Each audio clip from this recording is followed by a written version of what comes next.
concept is counters. Counter is a device which stores and sometimes displays the number of times a particular event or process has occurred, often in relationship to a clock signal. The main concept of counters, it is used to store the data for an event, how many times it have been happened, or it is going to be display the number of times a particular event to be occurred. The main aim of the counters is it is used to count number of times a particular event have been occurred.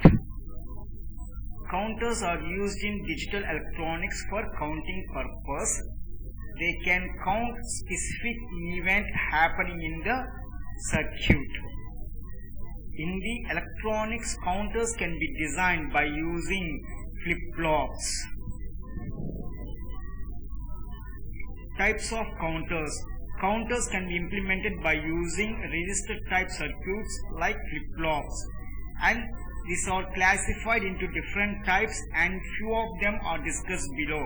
Here the counters can be designed with the help of flip-flops, and different types of counters are given below. They are: number 1, asynchronous counters or ripple counters; number 2, synchronous counters; number 3, up down counters; number 4, decade counter; number 5, ring counter; number 6, cascaded counter; number 7, Johnson counter.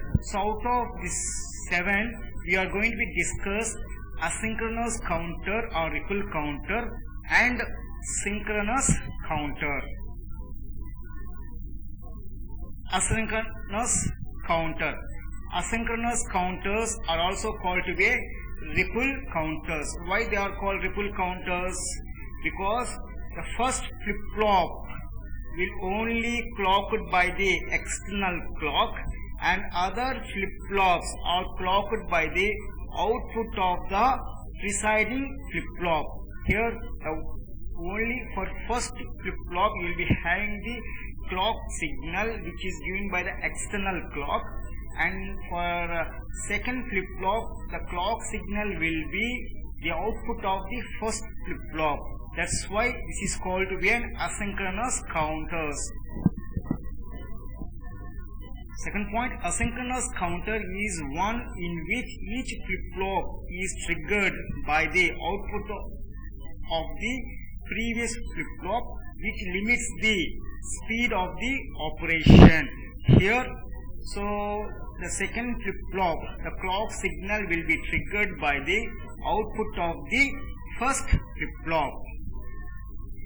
In asynchronous counter, flip-flops does not contain common clock pulses. Here in asynchronous counter we will be not having common clock pulses. So for the first flip-flop we will be having an external clock pulses. For the second flip-flop we will be having the clock pulses from the output of the first flip-flop. And this is a representation of the flip-flops. It is a clock signal, and this is an output of the first flip-flop, and this is an output of the second flip-flop. Here the output changes its state during a negative edge or falling edge of the clock pulses. For example, here the state of the output of first flip-flop will changes only during negative edge or falling edge of the clock signal. Only during negative edge only the state will be changed from 0 to 1 or from 1 to 0 for the first flip-flop. For the second flip-flop the clock pulses is Q0. So here only at the negative edge or falling edge only its state will move from 0 to 1. So this is about the concept of asynchronous counter.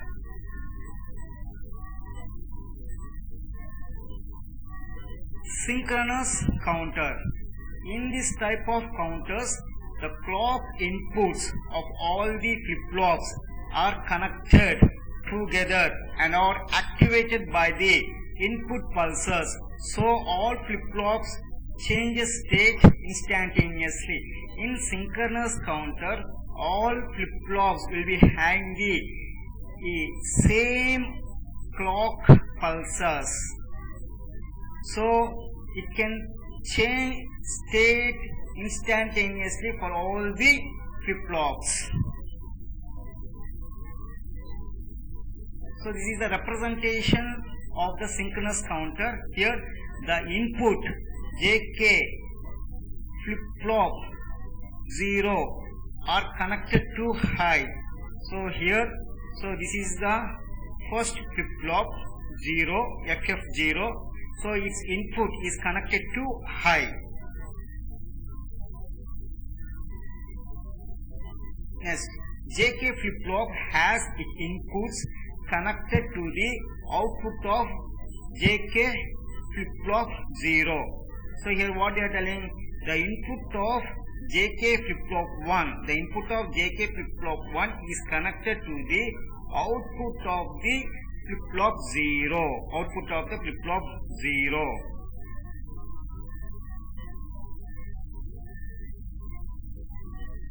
And the input JK flip-flop 2 are connected to the output of AND gate, that is feed by the output of JK flip-flop 0 and JK flip-flop 1. So here what they are telling, so the input of flip-flop 2, the input of flip-flop 2 is connected with AND gate. For the AND gate, it is feeded with the output of flip-flop 0 and output of flip-flop 1. And again I am telling here, so the input of flip-flop 2 is connected from the output of AND gate. So for output of AND gate, and for AND gate it is feeded from the flip-flop 0 and flip-flop 1.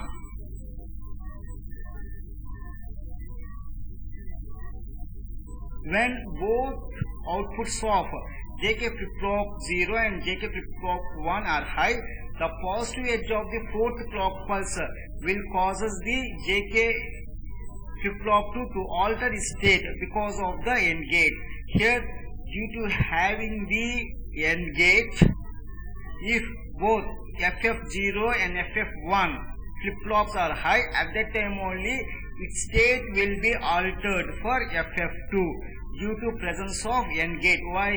For AND gate, if both inputs are high, then only the output will be high. So now here we will be seeing.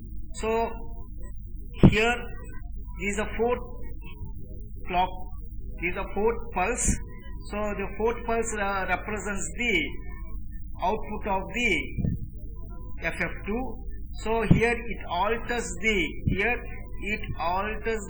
position. Here it alters the position only when both are high.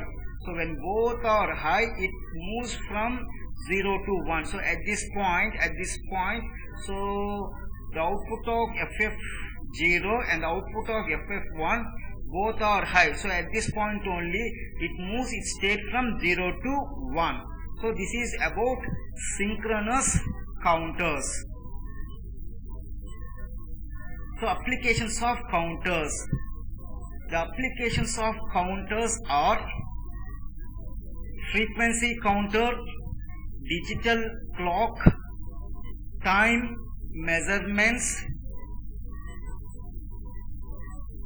analog to digital converter.